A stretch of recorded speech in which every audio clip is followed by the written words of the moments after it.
नमस्कार, स्वागत है आप सभी का न्यूज इंडिया की खास पेशकश सुर्खियां अखबार की में और मैं हूं आपके साथ आंचल कादिया।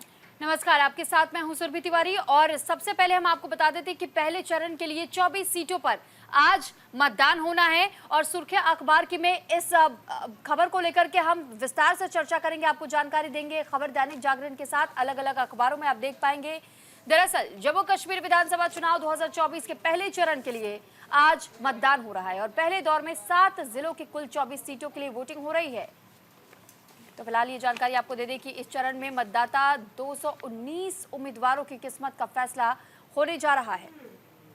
तो पहले दौर में जहां मतदान है तो उनमें अनंतनाग की 7, पुलवामा की 4, किश्तवाड़, कुलगाम और डोडा की 3-3 और रामबन और शोपिया जिले की 2-2 सीटों पर मतदान होना है। मतदान सुबह 7 बजे से शुरू हो गया है, शाम 6 बजे तक मतदान चलेगा। सालों बाद इलेक्शन होने की वजह से सुरक्षा के कड़े इंतजाम किए गए हैं। पिछली बार का अगर जिक्र करें तो पिछली बार यानी कि 10 साल पहले जब चुनाव हुआ था उस वक्त 59% वोट पड़े थे। अब देखना रहेगा कि इस बार कितने फीसद वोट पड़ने वाले हैं। आपको बता दें कि सबसे ज्यादा 16 सीटें कश्मीर में जोर जम्मू पर है, जिनमें कि पीडीपी 2014 के हम रिजल्ट की बात करें कि 2014 में इलेक्शन का क्या कुछ रिजल्ट रहा था। पीडीपी का 2014 में 31.28% वोट मिले थे, भाजपा को 14.6% वोट मिले थे, कांग्रेस को 19.33% वोट मिले थे, नेका को 24.15 वोट मिले थे, सीपीआईएम को 0.6% वोट मिले थे। भाजपा 370 के सहारे और 90 निर्दलीय चुनावी मैदान में है। हालांकि बीजेपी को कहीं ना कहीं उम्मीद है कि इस बार आर्टिकल 370 का फायदा जो है वो बीजेपी को मिलता हुआ नजर आ सकता है। इस चुनाव में 10 साल और आर्टिकल 370 हटने के बाद हो रहे जम्मू कश्मीर विधानसभा चुनाव में आज 7 जिलों की 24 सीटों के लिए 23 लाख वोटर मतदान कर रहे हैं। इसमें रीजन के 3 जिलों की 8 तो कश्मीर रीजन के 4 जिलों की सीटों पर 4 जिलों की 16 सीटें शामिल बताई जा रही है। कुल 13 पार्टी चुनावी मैदान में, जिनमें की 9 महिलाएं समेत 219 प्रत्याशी चुनावी मैदान में अपनी किस्मत आजमा रहे हैं। हम सिर्फ पहले फेज का यहां पर जिक्र करें कि पहले फेज में 219 प्रत्याशी है जो कि चुनावी मैदान में उतरे हुए अपनी किस्मत आजमा रहे हैं। इनमें से 110 प्रत्याशी करोड़पति हैं।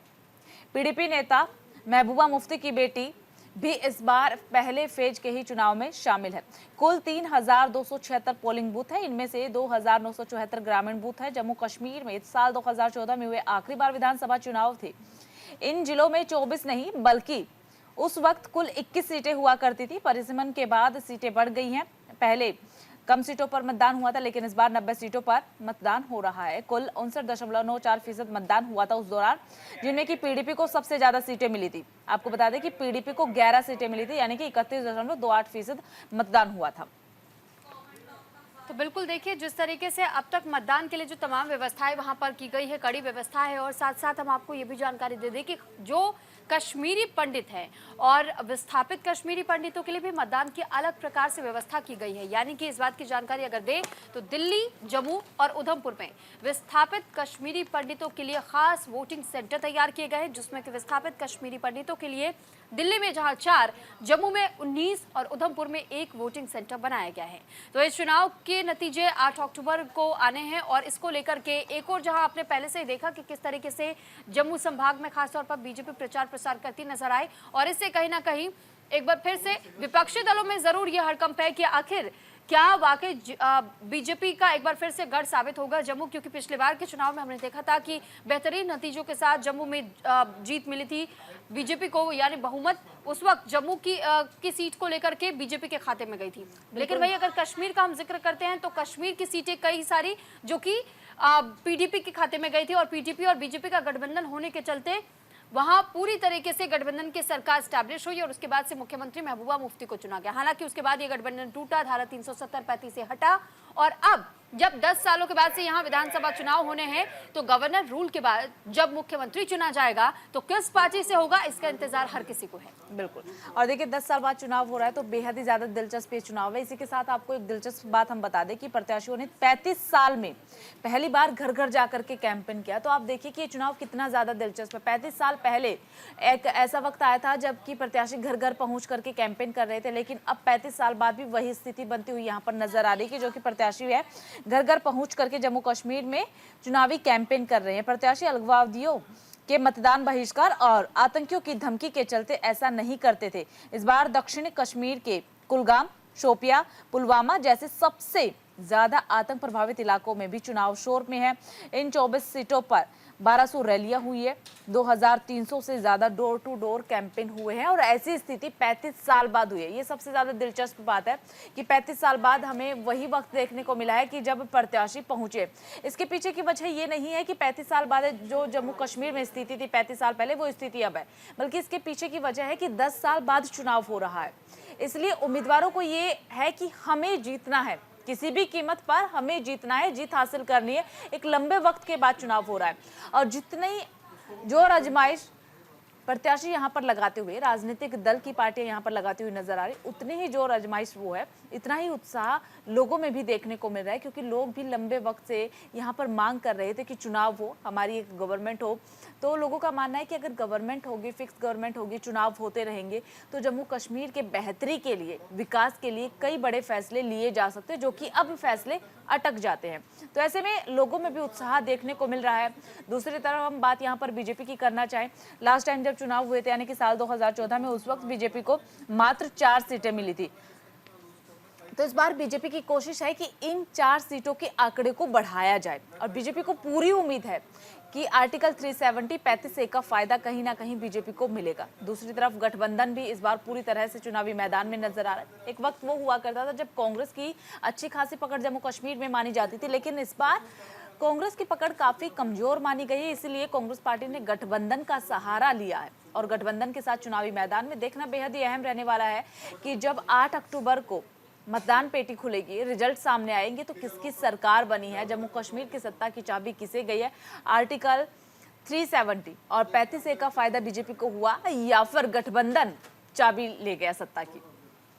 तो बिल्कुल अब इसी के साथ खबरों में आगे बढ़ेंगे और खबर दिल्ली से जुड़ी हुई है, जहां पर आतिशी को अब अगले मुख्यमंत्री के तौर पर चुना गया। दरअसल केजरीवाल ने अपना इस्तीफा सौंपा है। यह खबर आप हर बड़े अखबार में देख पाएंगे और साथ ही अखबारों में जिस तरीके से इस खबर को बिल्कुल डिटेल के साथ में यहाँ दिखाया गया है, दर्शाया गया है। और ये देखिए, हर अखबार पर अमूमन आपको फ्रंट पेज पर यह खबर देखने को मिलेगी, क्योंकि बीते कल ये बड़ी खबर मानी गई जो कि देश की राजधानी दिल्ली से सामने आई थी।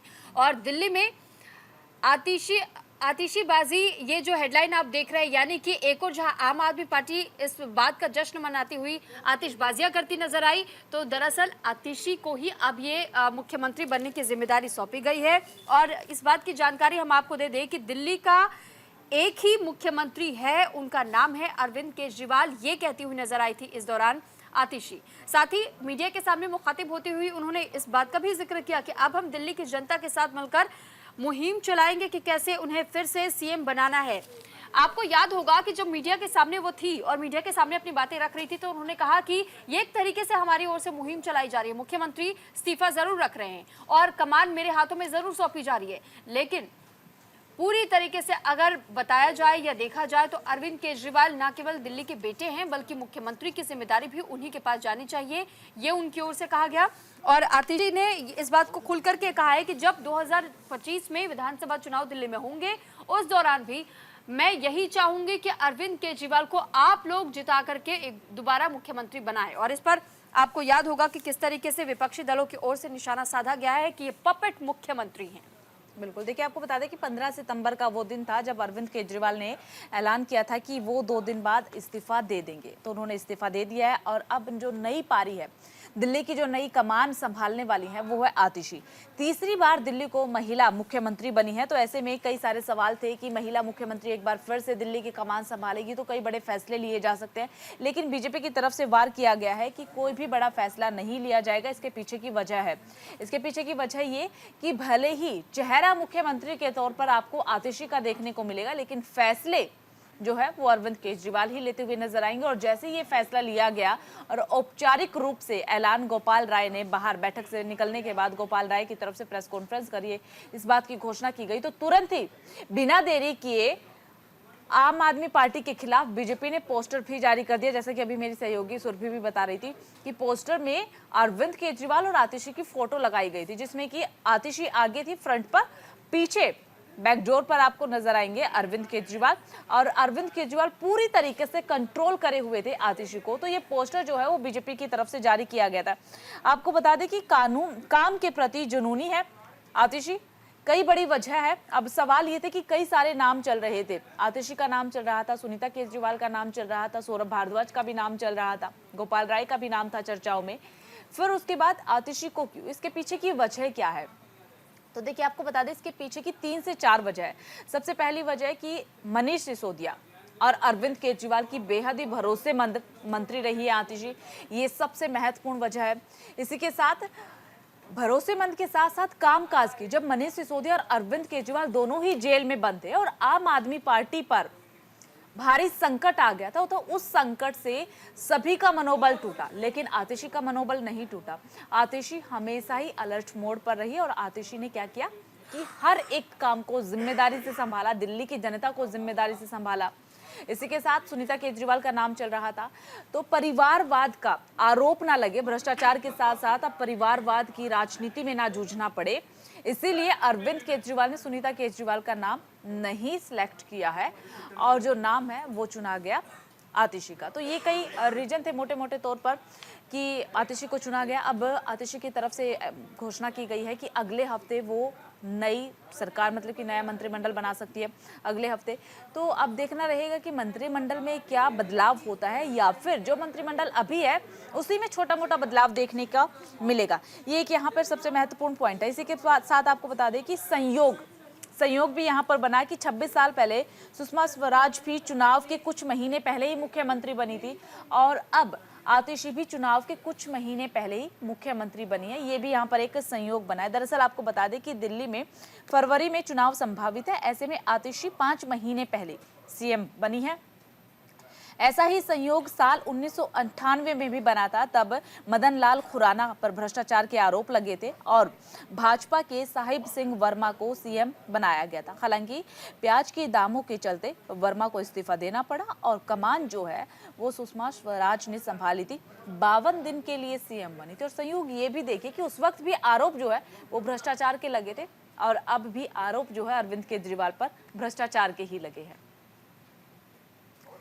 तो देखिए, यहाँ पर कमान जो है वो अब आतिशी ने संभाल ली है कि किस तरीके से अब ये सरकार चलने वाली है। 5 महीने बाद चुनाव होने वाले हैं। हालांकि अरविंद केजरीवाल की तरफ से और आम आदमी पार्टी की तरफ से कहा जा रहा है कि चुनाव भले ही पहले करवा लिए जाए, हमें कोई फर्क नहीं पड़ने वाला है, हम पूरी तरीके से तैयार हैं। अरविंद केजरीवाल ने तो शर्त भी यही रखी है कि अब जब चुनाव होंगे तो मुझे ये देखना है कि दिल्ली की जनता क्या एक बार फिर से मुझे ही चुनती है या फिर बीजेपी को या फिर कांग्रेस को, किसे चुनते हैं। अगर आम आदमी पार्टी को ही चुना तो फिर एक बार मैं ही दिल्ली की कमान संभालूंगा।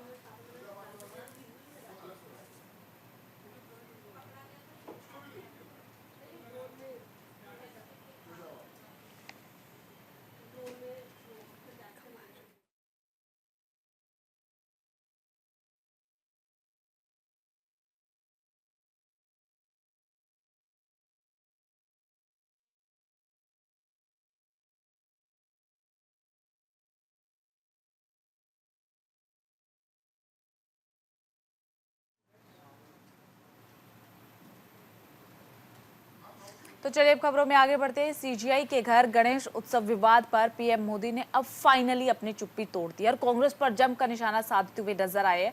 हर एक अखबार ने बड़ी ही अहम जगह इस खबर को दी है। सीजीआई डीवाई चंद्रचूड़ के घर गणेश पूजा में शामिल होने पर रहे विवाद पर पीएम नरेंद्र मोदी ने अब चुप्पी तोड़ दी है। प्रधानमंत्री नरेंद्र मोदी ने कहा है कि कांग्रेस और उसका इकोसिस्टम उनके गणेश पूजा में भाग लेने से नाराज है। प्रधानमंत्री नरेंद्र मोदी कल ओडिशा दौरे पर रहे थे। खास बात यह रही है कि पीएम नरेंद्र मोदी ने हाल ही में सीजीआई डीवाई चंद्रचूड़ के घर पर गणेश पूजा में शामिल होने के लिए पहुंचे थे और इस पर पहली बार उन्होंने अपनी प्रतिक्रिया दी है। दरअसल जब प्रधानमंत्री नरेंद्र मोदी पूजा अर्चना करने के लिए पहुंचे थे सीजीआई के घर, उस वक्त कांग्रेस पार्टी ने जमकर के निशाना साधा था। उसी पर पहली प्रतिक्रिया देते हुए नजर आए। उन्होंने विपक्षी दलों को निशाने पर लेते हुए कहा कि समाज को बांटने और तोड़ने में लगे हैं सत्ता के भूखे लोगों को गणेश पूजा से परेशानी हो रही है। उन्होंने इसी के साथ इस बात का भी जिक्र किया है कि आपने देखा होगा कांग्रेस और उसके इकोसिस्टम के लोग इसीलिए भड़के हुए हैं क्योंकि मैंने गणेश पूजन में हिस्सा लिया। तो ये पहली बार ऐसा हुआ है जब प्रधानमंत्री नरेंद्र मोदी ने प्रतिक्रिया दी है। आपको तो फिलहाल इस खबर को आप हिंदुस्तान टाइम्स में देख पाएंगे और साथ ही ये फ्रंट पेज पर ये खबर बिल्कुल नीचे की तरफ छपी हुई है और साथ ही ये जानकारी हम आपको दे दें। दरअसल आपको ये तस्वीर याद होगी जब प्रधानमंत्री नरेंद्र मोदी डीवाई चंद्रचूड़ के आवास पर पहुंचे हुए थे और वहां पर गणेश पूजा हो रही थी और इसी को लेकर के ये निशाना साधा गया था विपक्षी दलों की ओर से। एक प्रधानमंत्री और वो भी एक सुप्रीम कोर्ट के जस्टिस के घर पर इस तरीके से पूजा में शरीक होने के लिए क्यों जाते हैं? क्या इसके पीछे भी कहीं ना कहीं किसी प्रकार की कोई राजनीति हम इसे समझे कि क्या अलग अलग मामलों को लेकर के जिस तरीके से अब तक सुप्रीम कोर्ट की ओर से फैसले आ रहे हैं उसमें भी कहीं ना कहीं एक तालमेल बिठाने की कोशिश केंद्र सरकार कर रही है सीजेआई के साथ में। लेकिन इस पर अब चुप्पी तोड़ी है प्रधानमंत्री नरेंद्र मोदी ने। हालांकि चीफ जस्टिस की तरफ से इस पर किसी प्रकार की कोई प्रतिक्रिया साझा नहीं की गई क्योंकि उनका ये साफ तौर पर मानना है कि अगर घर में किसी की पूजा है और कोई किसी को की आवभगत करता है और किसी को मेहमान नवाजी के तहत में आमंत्रित करता है तो फिर इसमें इसे बड़ा मुद्दा नहीं बनाया जाना चाहिए।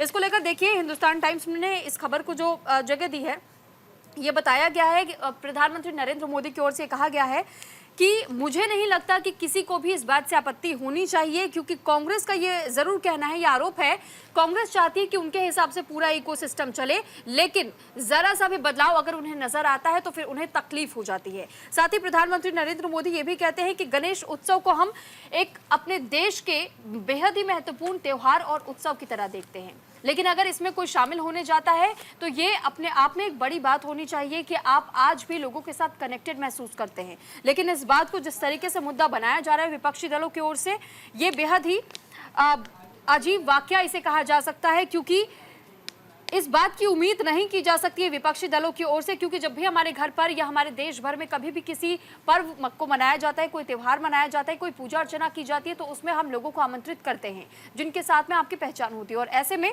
इसी के तहत में यहाँ उन्हें आमंत्रित किया गया था और इसे आमंत्रण पर नरेंद्र मोदी यहां पहुंचे हुए थे। लेकिन इसको जिस तरीके से इसमें भी राजनीति कहीं ना कहीं तलाशने की कोशिश विपक्षी दलों की ओर से की गई थी, इस पर अब प्रधानमंत्री नरेंद्र मोदी ने चुप्पी तोड़ी है और ये कहा है कि ये मुद्दा बनाने के योग्य किसी प्रकार से कोई विषय नहीं है, ये मात्र अगर निमंत्रण मुझे मिला था उस निमंत्रण के आधार पर मैं उस पूजा में शरीक होने गया था, बाकी से राजनीति से नहीं जोड़ा जाना चाहिए।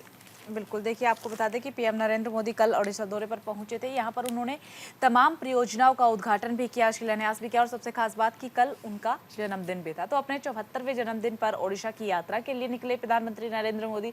ओडिशा में जहां ओडिशा की जनता को बड़ी सौगात दी तो उस वक्त एक रैली को संबोधित करते हुए फाइनली उन्होंने गणेश पूजा को लेकर कि जिसे लेकर लगातार विपक्ष उन्हें घेर रहा था, तमाम सारे सवाल खड़े किए जा रहे थे, उस पर अपनी प्रतिक्रिया भी दी है। सीधे तौर पर पीएम नरेंद्र मोदी ने कह दिया है कि ये विपक्ष को भा नहीं रहा है कि मैं गणेश पूजा में शामिल हुआ। देश बांटने का काम तो विपक्ष की तरफ से किया ही जाता है, अब हम देश को जोड़ने की कोशिश कर रहे हैं तो वो भी विपक्ष से सहा नहीं जा रहा है। इसके साथ आपको बता दें कि सुभद्रा योजना का भी उद्घाटन पीएम नरेंद्र मोदी ने कल किया है। इस योजना का लक्ष्य है महिलाओं को काफी हद तक फायदा पहुंचाना और लक्ष्य भी निर्धारित किया गया है 5 सालों का कि 5 सालों में किसी भी तरीके से महिलाओं के खातों में ज़्यादा से ज़्यादा अमाउंट हो, उनका विकास हो और वो खुद स्टैब्लिश हो जाए, आत्मनिर्भर बने। सुभद्रा योजना का ये लक्ष्य भी निर्धारित किया गया जिसका उद्घाटन कल पीएम नरेंद्र मोदी ने अपने जन्मदिवस के खास दिन पर किया है। चलिए यहाँ वक्त हो चला एक छोटे से ब्रेक का, जल्द हाजिर होंगे।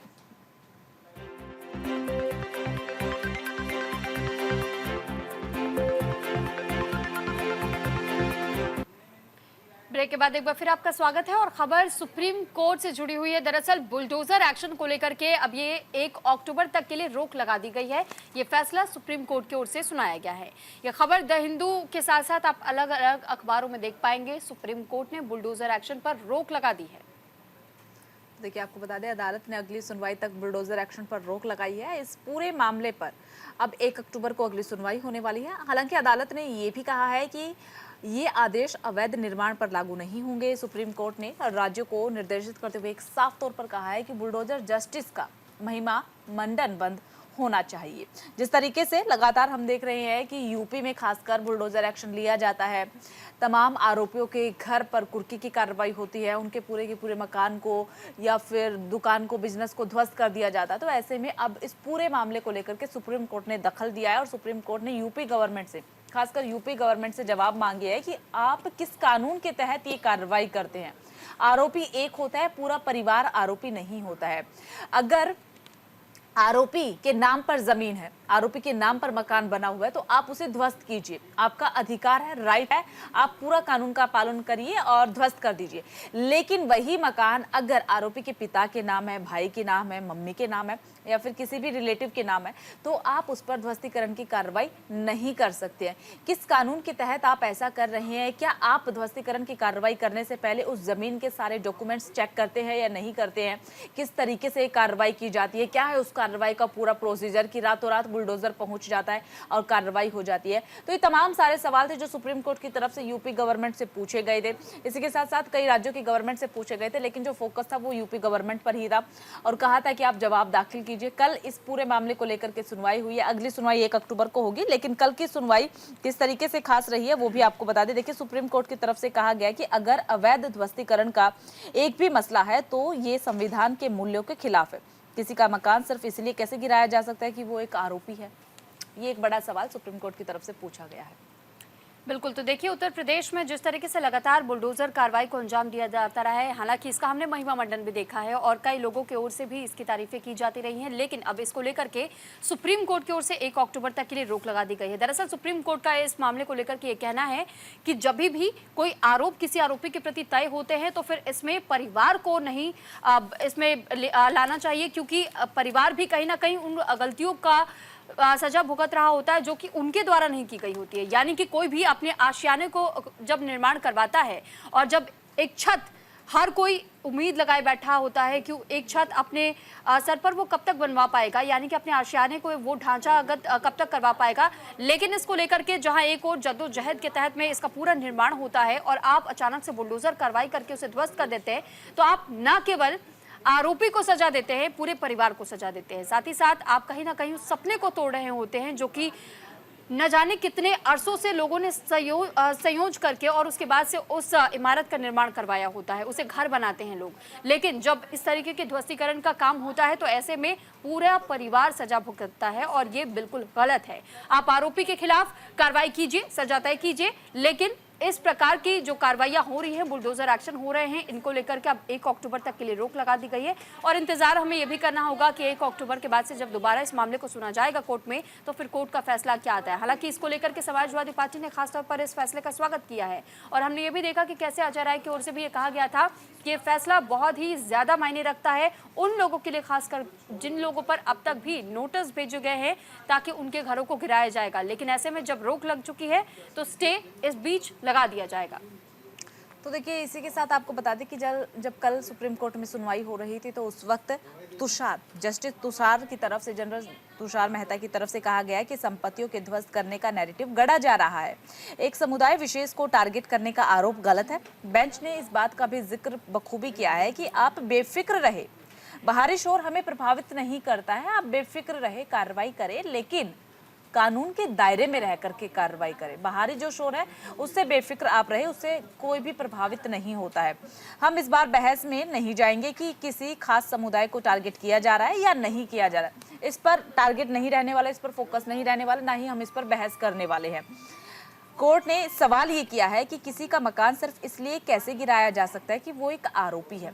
ये महत्वपूर्ण सवाल है। ये महत्वपूर्ण सवाल नहीं है कि एक विशेष समुदाय को लेकर के टारगेट किया जा रहा है। दरअसल कोर्ट ने इस बात का जिक्र इसलिए किया क्योंकि विपक्ष की तरफ से कहा जा रहा था कि जो भी कार्रवाई हो रही है, बुलडोजर एक्शन जो भी देखने को मिल रहा है, वो हर किसी पर नहीं देखने को मिल रहा है, हर आरोपी पर देखने को नहीं मिल रहा है, वो देखने को मिल रहा है एक विशेष समुदाय के लोगों पर।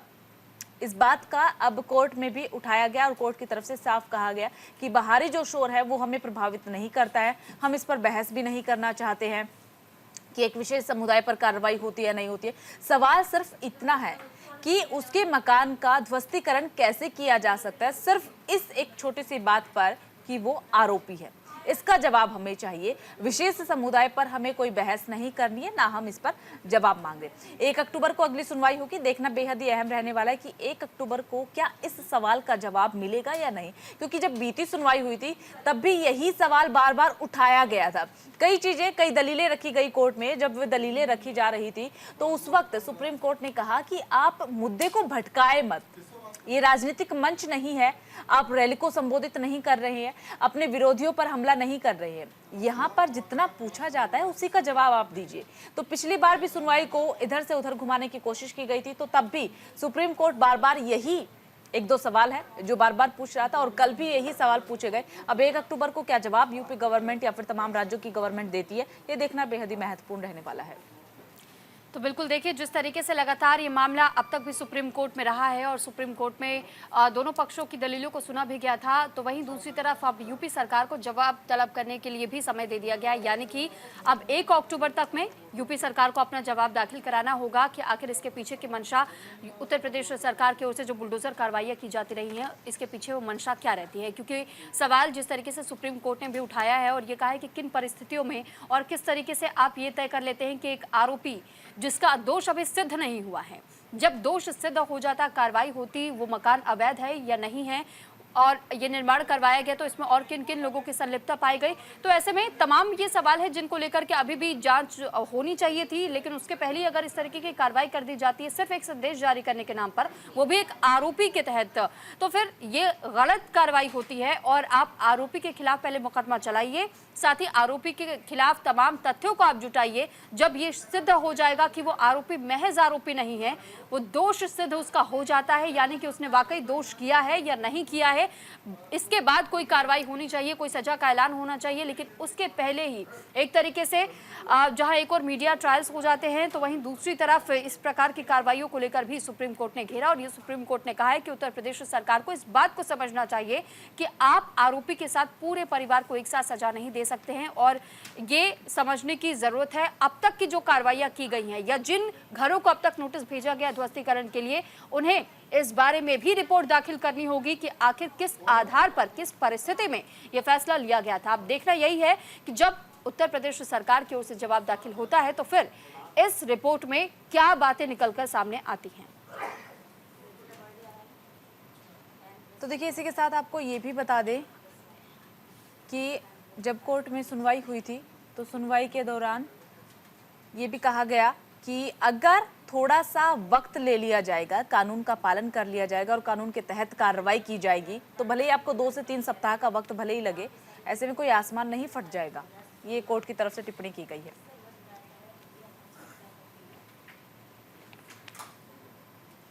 चलिए अब खबरों में आगे बढ़ते हैं। सुप्रीम कोर्ट ने सीबीआई की परेशान करने वाली रिपोर्ट पर बंगाल सरकार को फटकार लगाई है। इसके अलावा सीएम के वायदे के एक दिन बाद कोलकाता के शीर्ष पुलिस अधिकारी और वरिष्ठ अधिकारियों को हटाया गया है। हिंदुस्तान टाइम के साथ साथ तमाम अखबार है जिन्हें जगह दी गई है, जिन्होंने इस खबर को बड़ी अहम जगह दी है। सुप्रीम कोर्ट ने कोलकाता के आरजीकर मेडिकल कॉलेज और अस्पताल में ट्रेनी डॉक्टर की रेप के बाद हत्या के मामले में कल फिर से सुनवाई की। इसमें सीजीआई डीवाई चंद्रचूड़ की अध्यक्षता वाली 3 सदस्यीय पीठ ने सीबीआई की ओर से पेश की गई ताजा स्थिति रिपोर्ट पर संतुष्टि जताई है और उसे जांच के लिए पर्याप्त समय देने की बात भी कही है। तो बिल्कुल देखिए, बंगाल को लेकर जिस तरीके से लगातार अभी भी रेजिडेंट डॉक्टर्स की ओर से विरोध प्रदर्शन किया जा रहा था और इसको लेकर के मांग अब ये की जा रही थी कि इसमें जल्द कार्रवाई होनी चाहिए। जो डॉक्टर्स की 5 मांगे रखी गई थी उनको भी सुना जाना चाहिए। लेकिन अब इस मामले को लेकर के ये कहा जा रहा है कि बंगाल सरकार से एससी महिलाओं को नाइट शिफ्ट में काम करने से रोक नहीं सकते हैं। तो फिलहाल इस बात पर भी सवाल उठाए गए हैं सुप्रीम कोर्ट की ओर से और बंगाल सरकार से सवाल पूछा गया है कि आप सिर्फ सुरक्षा का हवाला देकर करके महिलाओं को नाइट शिफ्ट करने से कैसे रोक सकते हैं। अगर किसी की इच्छा है नाइट शिफ्ट करने की तो फिर आपको सुरक्षा मुहैया कराना चाहिए, ये जिम्मेदारी आपकी बनती है।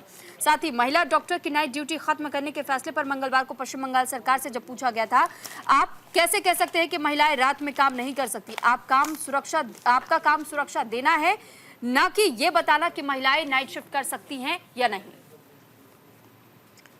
तो देखिए, इसी तरह से कोर्ट ने विकिपीडिया को पीड़िता के विवरण हटाने का आदेश भी दिया है कि विकिपीडिया पर जो भी इंफॉर्मेशन डाली गई है उसे भी हटाया जाए। सुप्रीम कोर्ट ने यह भी कहा है कि सीबीआई की रिपोर्ट में दिए गए विवरण परेशान करने वाले और चिंता का विषय है। कई आवश्यक चीजों को तो टेस्ट नहीं किया जा सकता है, लेकिन सुप्रीम कोर्ट ने डॉक्टर्स की सुरक्षा और उनका आत्मविश्वास बढ़ाने के लिए राज्य सरकार की ओर से कदम उठाए जाए, इस बात पर फोकस किया है कि राज्य सरकार इस चीज के लिए जरूर कदम उठा सकती है। कुछ चीजें घट चुकी है, उन पर अब कुछ किया नहीं जा सकता है, लेकिन आगे की स्थितियों को ध्यान में रखते हुए उन पर फैसले जरूर लिए जा सकते हैं। डॉक्टर्स की मांग है कि उनकी सुरक्षा कैसे होगी। लगातार डॉक्टर्स धरने पर बैठे हुए हैं और एक ही मांग कर रहे हैं कि हमारी सुरक्षा कहाँ पर है। सुरक्षा को लेकर अब तक गवर्नमेंट ने क्या सवाल उठाए हैं, क्या कदम उठाए हैं। गवर्नमेंट आती है, सीएम आती है, हमसे बात करती है, लेकिन क्या हमारी सुरक्षा के लिए अब तक कोई बैठक हुई है, कोई कदम उठाया गया है? ये डॉक्टर्स लगातार सवाल पूछ रहे हैं। ऐसे में अब कहा गया है कि आप बेफिक्र रहिए, हम राज्य गवर्नमेंट को आदेश देते हैं। सुप्रीम कोर्ट की तरफ से जब भी कोर्ट में सुनवाई होती है तो सुप्रीम कोर्ट ने राज्य गवर्नमेंट को कहा है कि आप एक एहतियातन कदम तो उठाइए कि डॉक्टर्स की सुरक्षा आगे कैसे होगी। जो घट गया उस पर अब टिप्पणी करना या फिर बहसबाजी करना ठीक है, एक समय तक ठीक है, लेकिन आगे के वक्त के लिए हमें ही कदम उठाना होगा। तो आप सुरक्षा के लिए कोई कदम उठाइए कि किस तरीके से डॉक्टर्स की सुरक्षा की जा सकती है। सुरक्षा का मुद्दा कल कोर्ट में जब सुनवाई हो रही थी तो काफी ज्यादा गूंजा था और सुरक्षा की मांगे लगातार डॉक्टर्स भी कर रहे हैं। तो फिलहाल देखिए, जिस तरीके के मामले अब तक बंगाल सरकार को लेकर के सामने आते रहे हैं और सुरक्षा का मामला जिस तरीके से बंगाल में गरमाया हुआ है, क्योंकि न केवल रेजिडेंट डॉक्टर्स बल्कि ये भी कहा जाता है कि वहाँ की महिलाएं अपने आप को बेहद सुरक्षित महसूस नहीं करती हैं। महिलाओं की तरफ से बार बार ये मांग की जाती रही है कि एक वक्त हुआ करता था जब पश्चिम बंगाल में महिलाएं अपने आप को बेहद ही सुरक्षित मानी जाती थी, उन्हें वाकई देवी के तौर पर पूजा जाता था, उन्हें उस प्रकार की सुरक्षा मिलती थी, वो किसी भी समय कहीं भी आ या जा सकती थी। लेकिन आज की जब स्थिति हम देखते हैं तो बंगाल की स्थितियां और परिस्थितियां दोनों ही बदल चुकी है और ऐसे में ममता सरकार से जहां एक और उम्मीद की जा रही थी कि वो अपनी ममता दिखाएंगी, लेकिन निर्ममता नजर आई, क्योंकि इसको लेकर के भी पश्चिम बंगाल की सरकार पर कई सवाल खड़े किए गए थे और ये कहा गया था कि पश्चिम बंगाल सरकार का ये पूरी तरीके से फेलियर है कि अब तक भी जो मांगे डॉक्टर्स की ओर से रखी गई, ना तो उस पर कोई कार्रवाई की जा रही है, ना उनकी सुनी जा रही है और ना ही अब तक उस रेजिडेंट डॉक्टर जिसके साथ दुष्कर्म किया गया, जिसकी हत्या की गई, उसे न्याय मिल पाया है। बिल्कुल, चलिए खबरों में आगे बढ़ते हैं। म्यांमार सीमा पर बिना वीजा प्रवेश नहीं है, लगेगी 1500 किलोमीटर लंबी बाढ़। घुसपैठ रोकने के लिए ये बड़ा फरमान जो है वो जारी कर दिया गया है। एफएमआर को भी रद्द किया गया। अमित शाह बोले कि मणिपुर में स्थायी शांति के लिए मेतई व कुकी समुदाय से हो रही है बातचीत। तो अमर उजाला के साथ साथ तमाम अखबार है जिन्होंने इस बड़ी अहम खबर को जगह दी है। केंद्रीय गृह मंत्री अमित शाह ने कहा कि सरकार मणिपुर में स्थायी शांति सुनिश्चित करने के लिए मेतई व कुकी समुदाय से लगातार बात कर रही है। साथ ही म्यांमार से घुसपैठ रोकने के लिए बिना वीजा प्रवेश पर रोक लगा दी गई है। भारत म्यांमार सीमा पर बाड़ लगाने का काम भी शुरू कर दिया गया है। ये कहा जा रहा है कि 30 किलोमीटर के एरिया में बाढ़ को लगाया जाएगा मजबूती के साथ। 1500 किलोमीटर से अधिक सीमा पर यह बाढ़ लगाई जाएगी।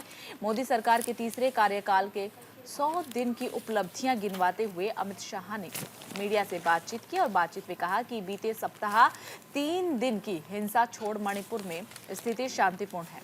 सरकार शांति बहाली में जुटी हुई है। शाह ने इस बात का भी जिक्र किया है कि रोड मैप तैयार हो चुका है, शांति सुनिश्चित करने के लिए हर संभव कदम उठाएंगे। केंद्रीय रिजर्व पुलिस बल के जवान तैनात किए गए हैं। तो हर संभव कदम उठाने का यहाँ पर जिक्र किया गया है। कल अमित शाह की तरफ से 100 दिन के कार्यकाल का बखान किया गया, मोदी 3.0 सरकार का, साथ ही साथ मणिपुर का जिक्र भी उन्होंने किया। बिल्कुल, तो देखिए, म्यांमार सीमा पर लगातार जिस तरीके से घुसपैठ हो रही थी उसको लेकर के बड़ा कदम माना जा रहा है। गृह मंत्री अमित शाह ने जिस तरीके से ऐलान किया और साथ ही साथ उनकी ओर से कहा गया है कि सरकार ने पहले ही भारत म्यांमार मुक्त आवागमन व्यवस्था यानी एफएमआर को खत्म कर दिया है।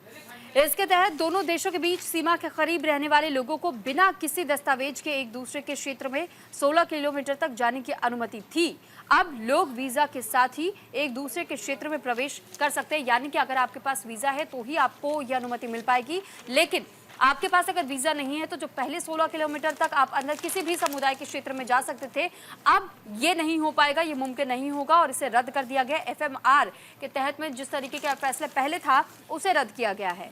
और पूर्वोत्तर की समग्र स्थिति पर अमित शाह की ओर से यह भी कहा गया है कि सरकार ने विभिन्न संगठनों के साथ 11 शांति समझौते अब तक किए हैं, जिसके तहत में 10,900 से अधिक युवा हथियार छोड़कर के मुख्य धारा में शामिल हुए। अब सिर्फ एक संगठन बचा है और उससे भी बातचीत चल रही है। यानी कि मणिपुर में ये पहले कहा जाता था कि जिस तरीके से कई ऐसे संगठन हैं जो कि कहीं ना कहीं लोगों के बीच में उस हिंसा की आग को और ज्यादा भड़का रहे हैं और साथ ही उस मुद्दे को ज्वलंत मुद्दा बनाने की कोशिश कर रहे हैं। लेकिन इस बीच लगातार हमारे सरकार ने प्रयास किए हैं और इसी प्रयास के साथ साथ में हमने इसमें अब तक का सफलता भी हासिल की है। कई ऐसे लोग हैं, कई ऐसे युवा वर्ग हैं जिनको अब तक मुख्य धारा में हम ला चुके हैं, यानी कि वो हथियार उठाना बंद कर चुके हैं। और वहीं एकमात्र ऐसा संगठन बचा हुआ है जिस संगठन से भी बातचीत इस वक्त जारी है और उससे अगर सफलता मिल जाती है तो फिर हिंसा मणिपुर की शांत हो सकती है। चलिए खबरों में आगे बढ़ते और बात अग्निवीर की कर लेते। याद होगा आप सभी को कि जब अग्निवीर योजना आई थी तो उस वक्त देश भर में विरोध देखने को मिला था। अब अमित शाह की तरफ से कहा गया है कि एक भी अग्निवीर बिना नौकरी के नहीं रहेगा। ये बड़ी घोषणा जो है अमित शाह की तरफ से की गई है। तो देखिए, केंद्रीय गृह मंत्री अमित शाह ने अग्निपथ सैन्य भर्ती योजना को लेकर के लोकसभा में विपक्ष के नेता राहुल गांधी पर निशाना साधते हुए कहा कि इस मुद्दे पर राजनीति कर रहे हैं कांग्रेस के नेता। शाह ने यह आरोप भी लगाया कि राहुल गांधी और नेशनल कॉन्फ्रेंस नेता उमर अब्दुल्ला का एजेंडा चुनाव को लेकर है। खासतौर पर जम्मू कश्मीर की अगर हम बात करते हैं तो फिर इसके बाद से सभी आतंकवादियों को रिहा कराने का पाकिस्तान के साथ में वार्ता का है। ये गृह मंत्री अमित शाह की ओर से कहा गया है, निशाना साधा गया है। साथ ही साथ जिस तरीके से आतंकवाद को दोबारा जगह देने की कोशिश नेशनल कॉन्फ्रेंस कर रही है और नेशनल कॉन्फ्रेंस को रोकने की कोशिश लगातार हमारी ओर से की जा रही है, क्योंकि मैनिफेस्टो जब नेशनल कॉन्फ्रेंस का सामने आया था उस दौरान भी ये देखा गया था कि उस मैनिफेस्टो में भी जिक्र हुआ था। धारा 370 को बहाल करने का जिक्र नेशनल कॉन्फ्रेंस ने किया था। इस पर भी गृह मंत्री अमित शाह की ओर से सवाल पूछे गए थे और कहा गया था कि कांग्रेस अपना स्टैंड क्लियर क्यों नहीं करती। क्या धारा 370 की बहाली दोबारा से करना चाहती है? क्या उन रास्तों को दोबारा से खोला जाना चाहते हैं ये नेशनल कॉन्फ्रेंस और कांग्रेस के लोग कि कैसे आतंकवादी घुसपैठ पहले भी करते थे और उन्हीं के बदौलत आज भी घाटी में आतंक हम देख रहे हैं। अगर ऐसा ना हुआ होता तो शायद अब तक हमने आतंकवाद को घाटी से उखाड़ फेंका होता। तो साथ ही आपको बता दें कि शाह कल जब एक रैली को संबोधित कर रहे थे उस वक्त उन्होंने कई बातों का जिक्र किया। अग्निवीर को लेकर तो कुछ जानकारी मेरी सहयोगी सुरभि ने दी, साथ ही साथ मैं भी आपको बता देती हूँ शाह के महत्वपूर्ण पॉइंट कि आखिरकार कल शाह ने रैली को संबोधित करते हुए किन किन बातों का जिक्र किया। सबसे पहला पॉइंट रहा हुड्डा सरकार पर जब हमला बोला। कहा कि हुड्डा सरकार ने 4 फसलें MSP पर खरीदी है, नायब सरकार 24 फसलें खरीदेगा, तो 4 से 24 यानी कि 20 का इजाफा करते हुए यहाँ पर नजर आए अमित शाह। इसके साथ ही उन्होंने राहुल बाबा यानी कि राहुल गांधी पर भी हमला बोला है। कहा कि राहुल बाबा झूठ बोलने की बड़ी मशीन है। विदेश में कहते हैं कि भाजपा आरक्षण खत्म कर देगी, लेकिन हम आरक्षण को छूने भी नहीं देंगे। तो यहाँ पर राहुल गांधी पर भी हमलावर नजर आए और साथ ही ये भी कहा कि मैं जो बोलता हूँ वो ही मैं करता हूं। अमित शाह की तरफ से इस बात का भी जिक्र किया। तो देखिए साथ ही अग्निवीर के साथ ही साथ कई बातों का यहाँ पर जिक्र किया है। यूं कहा जा सकता है कि हर वर्ग को लेकर के अमित शाह ने बोला है। किसानों का यहाँ पर महत्वपूर्ण जिक्र किया। किसानों का जिक्र करना बेहद ही ज्यादा जरूरी इसलिए भी हो जाता है कि हरियाणा में विधानसभा चुनाव चल रहे हैं। किसान वोट बैंक जो है उसे साधने की कोशिश, भले ही बीजेपी से नाराज चल रहे हो, लेकिन बीजेपी यही कोशिश कर रही है कि किसान वोट बैंक को किसी भी तरीके से साधा जाए। हुड्डा परिवार पर यानी कि कांग्रेस पर हमलावर नजर आए और राहुल गांधी को लेकर के भी हमला यहाँ पर बोला है कि विदेश में जाकर के कुछ से कुछ बोलते हैं, उनकी बातों का कोई भी एक तुक नहीं निकलता है। और चलिए अब इसी के साथ खबरों में आगे बढ़ेंगे और खबर उत्तर प्रदेश से जुड़ी हुई है। दरअसल 10 सालों में 10 लाख युवाओं को ब्याज रहित ऋण देने का फैसला लिया गया। दैनिक जागरण में इस खबर को जगह दी गई है। दरअसल उत्तर प्रदेश के मुख्यमंत्री योगी आदित्यनाथ ने विश्वकर्मा जयंती के अवसर पर लखनऊ के इंदिरा गांधी प्रतिष्ठान में आयोजित कार्यक्रम में हिस्सा लेने के लिए वो पहुंचे हुए थे और इसी दौरान उन्होंने कहा कि प्रदेश की सुरक्षा में जो सेंध लगाने का काम करेगा वो परिणाम भी भुगतेगा, उसे उल्टा लटकाने का कार्य हम करेंगे। तो विश्वकर्मा श्रम सम्मान और ODOP के अंतर्गत हस्तशिल्पियों और कारीगरों को टूलकिट देने के साथ MSME इकाइयों को 50,000 करोड़ का ऋण दिया गया। इस दौरान ग्रेटर नोएडा में होने वाले यूपी इंटरनेशनल ट्रेड शो 2024 को यूपी के पोटेंशियल को वैश्विक मंच वाला माध्यम करार देते हुए सीएम योगी आदित्यनाथ ने प्रदेश में MSME कल्चर को और बढ़ावा देने के लिए कई प्रकार के सुझाव भी दिए। साथ ही प्रदेश में स्वरोजगार के लिए प्रेरित करने के लिए अगले 10 वर्षों में 10 लाख युवाओं को ब्याज रहित ऋण उपलब्ध कराने की बात भी मुख्यमंत्री योगी आदित्यनाथ की तरफ से कही गई है। तो देखिए आपको बता दें कि विश्वकर्मा जयंती पर मंगलवार को इंदिरा गांधी प्रतिष्ठान में आयोजित कार्यक्रम में मुख्यमंत्री ने विश्वकर्मा श्रम सम्मान व एक जिला एक उत्पाद यानी कि ODOP व कारीगरों को टूल किट प्रदान करने के साथ ही सूक्ष्म, लघु और मध्यम वर्ग यानी कि एमएसएमई इकाइयों के 50,000 करोड़ रुपए का ऋण वितरित किया है। इसी के साथ उन्होंने कहा कि स्वरोजगार को प्रेरित करने के लिए अगले 10 वर्षों में 10 लाख युवाओं को ब्याज रहित ऋण उपलब्ध कराया जाएगा। योगी आदित्यनाथ ने जाति व तमाम वादों के आधार पर समाज को बांटने की राजनीति से कल्याण नहीं होगा, इस बात का भी जिक्र किया। यानी कि ये कहा जा सकता है कि विपक्ष को घेरा है कि जाति को बांटे, इससे कुछ नहीं होने वाला है, इससे देश का प्रदेश का कल्याण नहीं होगा, इसलिए हम हर एक वर्ग को साथ लेकर के चल रहे हैं, इस बात पर भी उन्होंने फोकस किया। साथ ही प्रदेश में शांति व सुरक्षा पर भी उन्होंने जोर डाला है। कहा कि प्रदेश में शांति सुरक्षा ही आपके भविष्य को सुधारेगा, इसलिए हम शांति व सुरक्षा के लिए कई ऐतिहातन कदम उठा रही हैं। कानून व्यवस्था यूपी में पहले की गवर्नमेंट के मुकाबले इस बार काफी ज्यादा मजबूत है, ये किसी से छिपा हुआ नहीं है। हर नागरिक उत्तर प्रदेश का जानता है कि जब पहले की सरकार हुआ करती थी तो उस वक्त गुंडा राज चरम पर था, लेकिन अब उस गुंडा राज पर काफी हद तक लगाम लगी हुई है। चलिए खबरों में आगे बढ़ते हैं। घेरे से फिरे भागा सरदार भेड़िया, क्षेत्रीय में दहशत का माहौल फिलहाल बरकरार है। दरअसल हम बात कर रहे हैं यूपी के बहराइच की। यूपी के बहराइच में आदमखोर भेड़िए का आतंक थमने का नाम नहीं ले रहा है और ऐसे में 5वें भेड़िए को पकड़े जाने के लिए अकेला बचा हुआ है छठा भेड़िया, जो कि लंगड़ा भी बताया जा रहा है। लगातार महिलाएं और बच्चों को अपना निशाना बना रहा है। रविवार को उसमें एक बच्चे को अपना शिकार बनाना चाहा। वन विभाग बचे हुए लंगड़े भेड़िए की तलाश कर रहा है। वन विभाग के सर्च ऑपरेशन के दौरान ही ड्रोन में आदमखोर यानी कि छठा जो भेड़िया है वो कैद हो गया है। भेड़िया अब तक 10 लोगों को अपना निशाना बना चुका है। तो फाइनली ये कहा जा सकता है कि बहराइच के लोग अब राहत की सांस ले सकते हैं, क्योंकि छठा जो भेड़िया था वो भी गिरफ्त में आ चुका है। तो फिलहाल देखिए, जिस भेड़िए की तलाश इस वक्त यानी छठे भेड़िए की तलाश जो वन विभाग के कर्मी कर रहे हैं, दरअसल ये बताया जा रहा है कि छठा भेड़िया है, जो कि तमाम अब तक जो भेड़िए लगातार आतंक फैला रहे थे बहराइच में, ऐसे में उनका सरदार है। ये लंगड़ा है, इसे अल्फा मेल नाम दिया गया। अब तक 10 लोगों को अपना शिकार बना चुका है ये भेड़िया और 41 लोगों को ये भेड़िया घायल कर चुका है। और जो तस्वीर आपने देखी, एक बार फिर से ये तस्वीर आप देख लीजिए। दरअसल ये तस्वीर उस दौरान की है जब यहाँ पर वन विभाग के कर्मियों ने गन्ने के खेत में उस भेड़िए को घेर लिया था, लेकिन यहाँ से भी फरार होने में कामयाब रहा है भेड़िया। और साथ ही जानकारी हम आपको दे दें कि पोजीशनिंग के लिए जिस वक्त असलहों से लैस शूटर्स को ये कहा गया था कि आप लोग वहां पहुंचिए, और जब तक उसे पूरी तरीके से चौतरफा घेरने की कोशिश उस भेड़िए को की गई, लेकिन भेड़िया तब तक फरार होने में कामयाब रहा। हालांकि छठे भेड़ियों को पकड़ पाना इस वक्त वन विभाग के कर्मियों के लिए बेहद ही चुनौतीपूर्ण साबित हो रहा है, क्योंकि ये बताया जा रहा है कि अब तक कई हमले ये भेड़िया अकेले ही कर चुका है। पहले तो ये एक साथ अपने कई भेड़ियों को साथ लेकर के चलता था, लेकिन अब अकेले ही भेड़िए ने लगातार लोगों को परेशान किया हुआ है, शिकार बना रहा है। यहाँ तक कि वन विभाग के कर्मचारी भी इस वक्त परेशान हैं कि आखिर इसे काबू में कैसे किया जाए। तो देखिए, यूपी के बहराइच में फिलहाल जो दहशत में लोग रह रहे थे, अब फाइनली वो राहत की सांस ले सकते हैं। इसी के साथ अब खबरों में आगे बढ़ते हैं। अगले बरस तो जल्दी आना के जयघोष के साथ मूर्ति विसर्जन हो चुका है। दरअसल गणेश चतुर्थी से शुरू गणेश उत्सव को लेकर भक्तों में उत्साह जो है वो चरम पर है। 10 दिन विधि विधान से श्रद्धा और आस्था के साथ पूजा अर्चना की गई। पूजा करने के बाद उनकी विदाई हो चुकी है।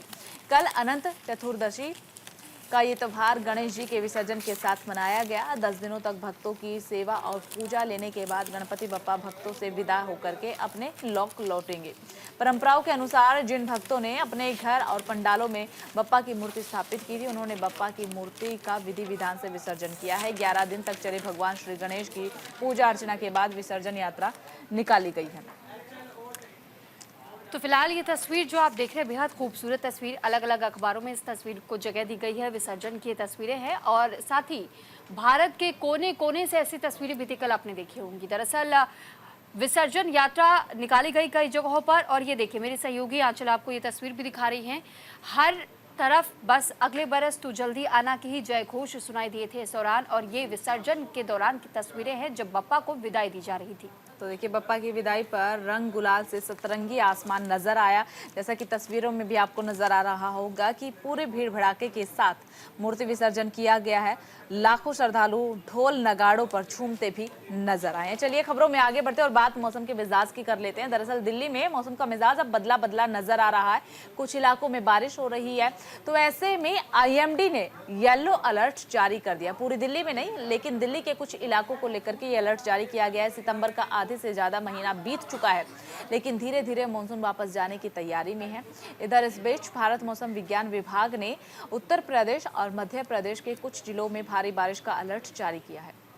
तो देखिए, इसके अलावा देश के अन्य कई राज्यों में भी बारिश का सिलसिला जारी है। मौसम विभाग के अनुसार दिल्ली एनसीआर में एक बार फिर से बारिश होने की संभावना जताई गई है।